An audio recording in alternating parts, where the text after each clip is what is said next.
This month is all about the hips, and today we're going to talk about bridge pose and how we can modify it to make it progression, to make it harder, or regression, make it easier. And we're going to have a block handy. So we're going to come onto our back and come into, just like we're going to get ready to do a bridge pose. So we're going to roll the shoulders open, make sure the chest is nice and open. We're anchoring those shoulder blades down to protect our neck. Walk the feet as close to the glutes as we can. Engage that pelvic floor. Engage the hip adductors, right? Now, if a bridge, lift, squeeze the glutes. So if your piriformis is really tight, it's one of the big lateral rotators, right? It will pull your legs out. We don't want to do that. We want to keep the hip adductors engaged.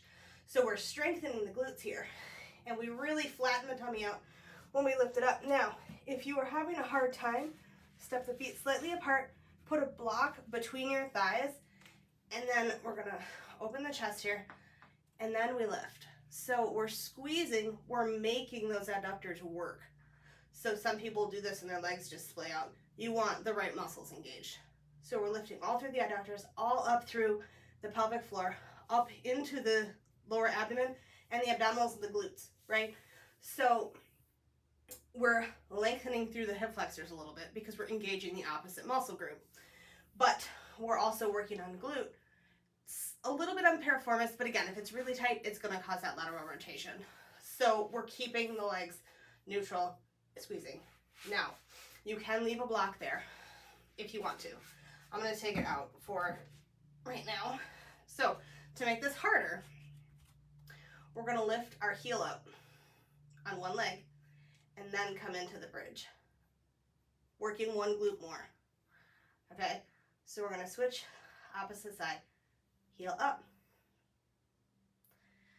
Now, to make it harder, you would lift, you're going to float this leg and do a single leg bridge. Okay, now, if you want it to be more of a challenge, you can get all crazy with this, and you could bring the leg up, out, whatever you want to do. But I would keep it in the same plane. I wouldn't go sliding it to the side because you may tweak your pelvis. So we're going to take a block.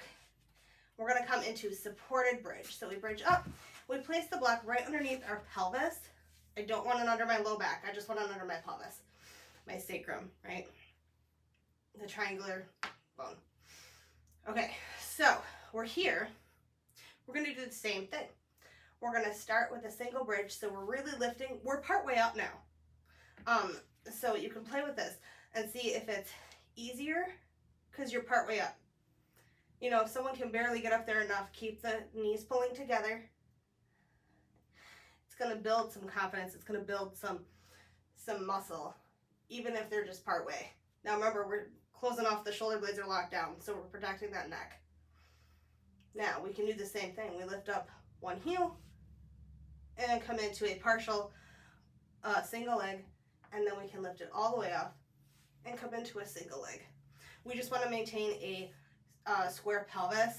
While we're doing this, we don't want one leg up and then the whole pelvis twisting. And then we would just come up and take the block out. We always want to counter our stretching with strength, especially when we have an area that is maybe causing some issues and needs some strengthening.